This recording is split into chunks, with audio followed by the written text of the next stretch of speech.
Hola, ¿qué tal mi gente? ¿Cómo se encuentran? Gracias por acompañarnos en un video más aquí en Los Hijos del Obrero. Pues miren, el día de ayer la presidenta se refirió a este caso del Poder Judicial que llevaron pues ahora sus denuncias a la Corte Internacional de los Derechos Humanos.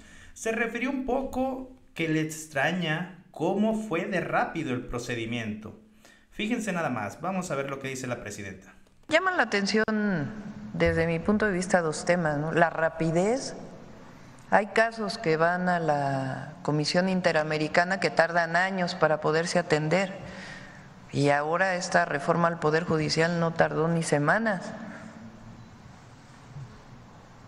¿Cuánto interés? No hay ninguna violación a ningún derecho humano. México es un país libre, soberano, independiente y el pueblo de México decide, de acuerdo a la Constitución, cuáles son las reformas constitucionales. Al revés, va a haber más justicia, más acceso a la justicia del pueblo de México. Entonces, la pregunta es cómo es que en semanas ya está listo para poder hacer estas audiencias. La verdad, cuánto interés en el poder, en la reforma al Poder Judicial, pero eso ya es constitucional, ya es constitucional. Cualquiera que crea que hay otros mecanismos para parar la reforma judicial, pues está muy equivocado. 1 de junio va a haber elecciones del 2025 en México, y eso es por decisión del pueblo de México. Pues ahí está lo que dice la presidenta. Fíjense nada más, pero dice la presidenta que no habrá forma, no habrá cómo detener esta ley, porque ya es ley, no es reforma en proceso, ni la Corte Internacional de los Derechos Humanos, aún a pesar de cómo le están metiendo velocidad a esto, creen que la pueden parar, pero eso no va a pasar. Pero fíjense nada más, también ahí ya, el día de hoy salió este ministro, Lainez Potisek, ahí con Ciro Gómez Leiva, precisamente hablando sobre ese tema. Fíjense nada más, cómo son los traidores a México. No sé si escuchaste lo que dijo ayer la presidenta Sheinbaum, de que nada más falta que ahora del extranjero le vengan a decir a México que eche atrás la reforma al Poder Judicial. ¿Qué va a responder el Estado mexicano? Lo que tú señalas es muy importante porque efectivamente no podría, incluso podría no haber asistido. Una de las comisionadas lo dijo, pero también señaló que México ha sido de los países más participativos y que siempre que ha habido estos procedimientos no ha dejado de cumplir con sus compromisos internacionales. Es decir, que ha asistido a estas audiencias en los diferentes procesos que ha habido, desde el caso Radilla, Campo Algodonero, los demás casos que prisión preventiva oficiosa. El Estado mexicano pues, ha sido de los más activos en el sistema interamericano. Eso lo reconoció la comisionada. Sería, yo creo que sí, una tragedia que México dejara de hacer lo que ha hecho a nivel, siendo uno de los países, insisto, más participativos y más cumplidos con el sistema interamericano. Efectivamente, nada lo obliga, pero eso lógicamente aporta, Ciro, a las argumentaciones de los peticionarios, los juezas y jueces, aporta precisamente la ausencia del Estado, el que no tenga argumentaciones sólidas para sostener la reforma.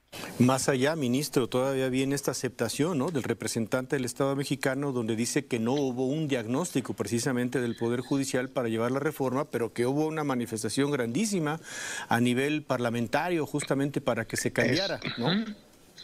Eso fue sorpresivo para las partes, o sea, para todos los que estábamos ahí, porque efectivamente tanto los peticionarios le habían exigido la presentación de un diagnóstico, pero también uno de los comisionados hizo la pregunta expresa de cuál había sido el diagnóstico.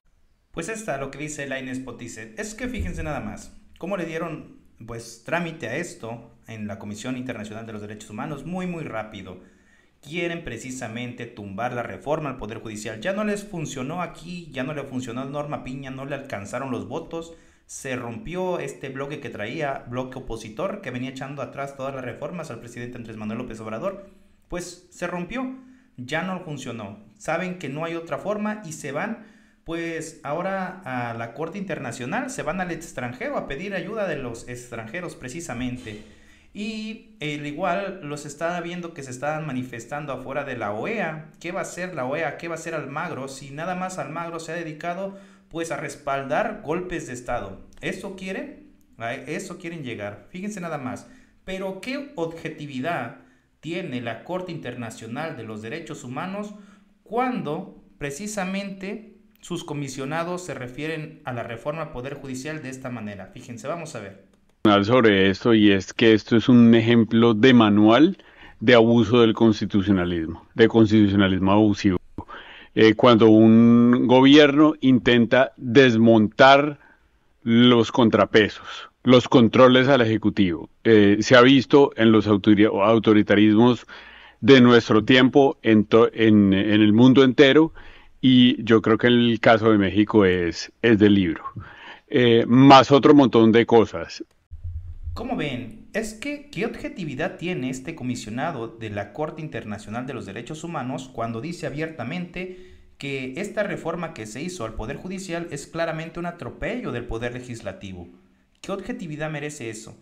Cuando precisamente nosotros los mexicanos nos dimos cuenta cómo esta reforma para convertirse en ley pasó paso a paso, cubriendo uno a uno de los requisitos que pide la Constitución para convertirse precisamente en ley. Y que los únicos que atropellaron al Poder Legislativo fue precisamente el Poder Judicial, con estas suspensiones que a todas luces son arbitrarias, eran arbitrarias, que no tenían respaldo por la Constitución, por la ley pues. ¿Cómo ven? Ahora resulta que pues en la democracia le dimos la facultad al constituyente permanente, al Poder Legislativo, de crear este plan de nación que contemplaba el plan C, que era cambiar la forma en lo que se eligen jueces, ministros y magistrados, y ahora resulta que eso no está bien, que la Corte Internacional de los Derechos Humanos nos va a marcar la forma en cómo se va a llevar a cabo este proyecto de nación de la Cuarta Transformación, cuando es un proyecto que tiene pues la mayoría del respaldo, el respaldo precisamente del pueblo, de la mayoría del pueblo.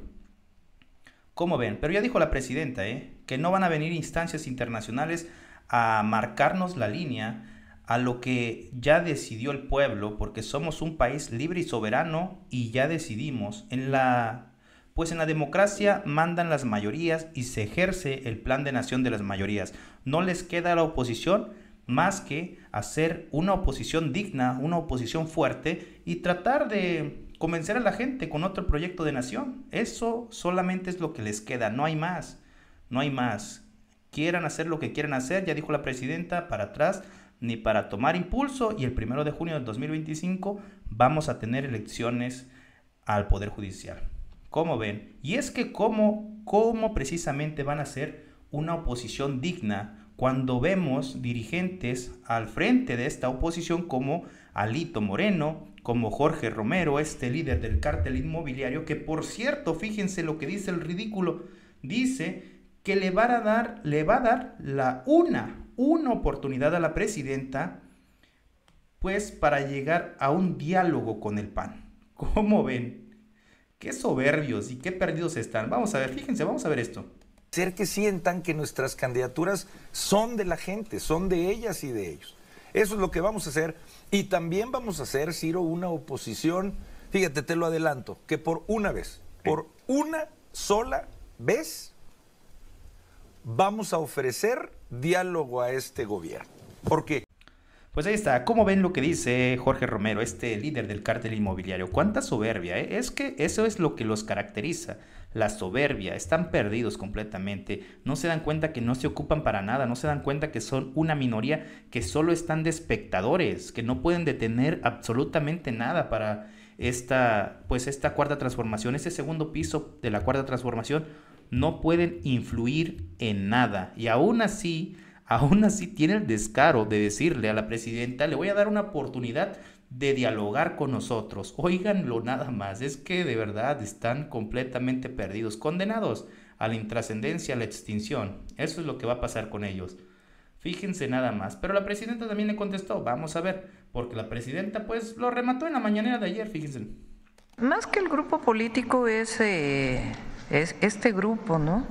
Es que tengo aquí algunas notas que pude pedir el día de ayer de algo que es público. Son varios servidores públicos que trabajaron, bueno, no son servidores, son personas que trabajaron en el gobierno, que servidor público quiere decir servir al pueblo, y estos se sirvieron a sí mismos, no sirvieron al pueblo. De personas que trabajaban cuando él fue delegado, que tenían puestos muy altos, que fueron detenidos y que ellos mismos ya regresaron inmuebles, e inclusive han dado datos de cuál era el modus operandi. Entonces, pues hay decisiones y hay claramente un modus operandi de cómo, por lo menos en lo que fui jefa de gobierno, funcionaba este grupo que gobernó la Benito Juárez y que sigue gobernando la Benito Juárez durante muchos años, y personas que ocuparon el mismo puesto durante años, desde las delegaciones hasta las alcaldías. Entonces, pues ahí están las pruebas. Sí, y que él dice que son calumnias, ¿no? No, es el jefe del cártel inmobiliario. Pues ahí está, como ven, es que es el líder del cártel inmobiliario. Fíjense qué destino tiene la oposición teniendo dirigentes como Alito Moreno, como Jorge Romero a la cabeza, pues. Van a tener el mismo destino que tuvieron los chuchos, llevar a su partido a la extinción, derechito al basurero de la historia. Pero bueno, ya por otro lado, fíjense, la presidenta presentó en la mañanera lo que es la nueva reforma que se hizo, la nueva reforma energética. ¿Qué significa? Vamos a escuchar un poquito, porque es que prácticamente sacar de este esquema que había metido Peña Nieto, que habían metido a nuestras empresas públicas, recuperarlas precisamente, que tengan enfoque público, que tengan un enfoque pues que nos beneficie a nosotros los mexicanos. Vamos a escuchar un poquito de esto, miren. Estos proyectos nos permitirán agregar valor agregado a nuestros recursos petrolíferos y contar con un mayor abasto para apoyar también la soberanía alimentaria. Finalmente, con el decreto constitucional firmado por la presidenta Sheinbaum hace 15 días, se logró devolver a Pemex al pueblo de México.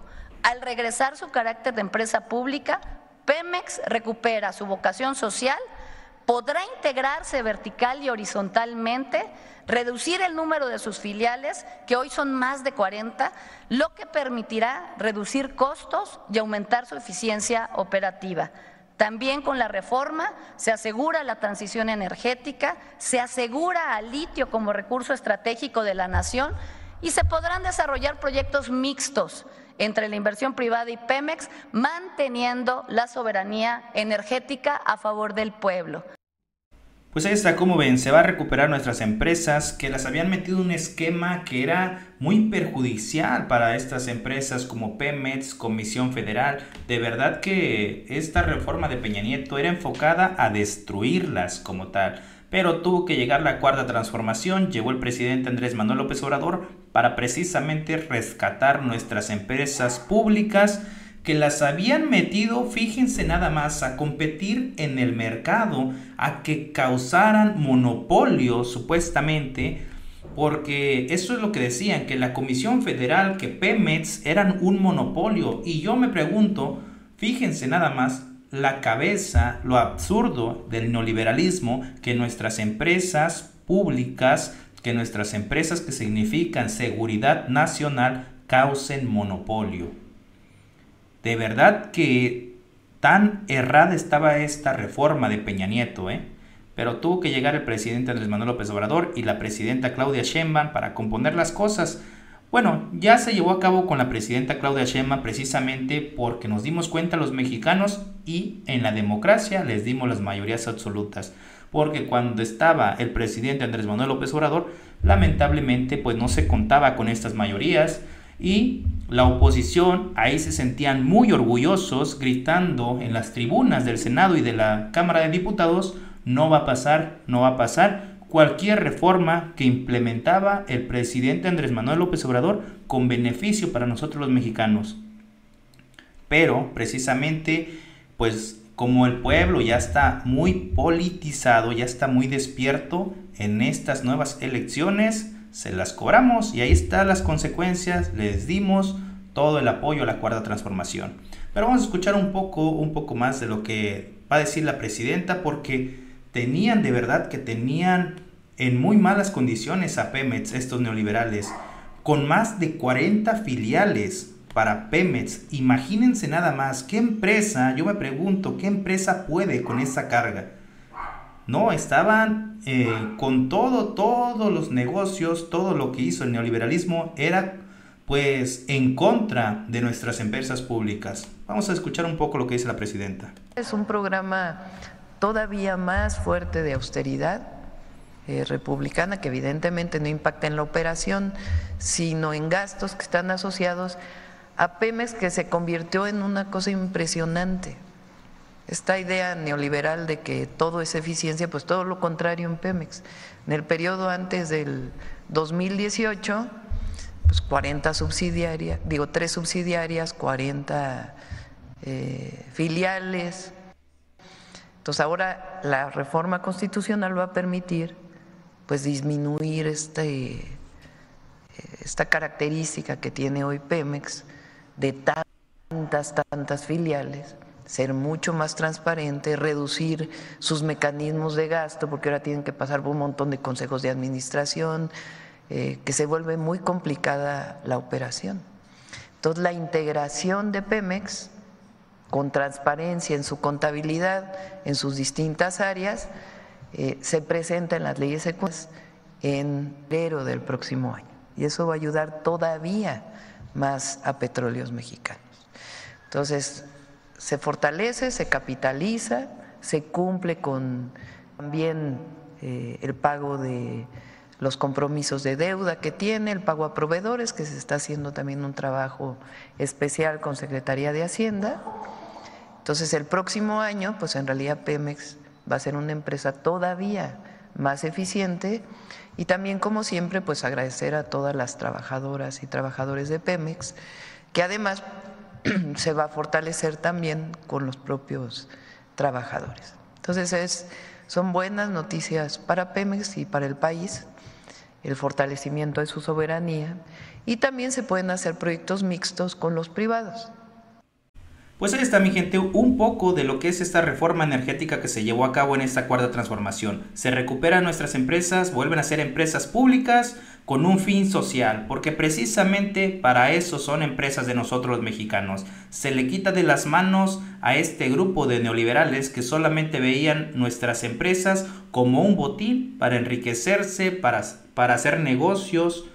Pues ya no más. ¿Cómo ven? Bueno, mi gente, con esto nos despedimos. Nos vemos para el siguiente video. Si les gusta ese tipo de videos, suscríbanse al canal, denle like y los esperamos para el siguiente video. Sin antes, nos vamos a despedir con estas palabras que le manda nuestra presidenta Claudia Sheinbaum a el mejor presidente que hemos tenido en México, Andrés Manuel López Obrador, que precisamente hoy es su cumpleaños. Fíjense nada más. Con esto nos despedimos, mi gente. Nos vemos hasta la próxima. López Obrador, le enviamos un feliz cumpleaños. ¿Qué mensaje le daría en su cumpleaños? Pues para nosotros el presidente López Obrador y para el pueblo de México es un hombre que dedicó su vida a la transformación de nuestro país.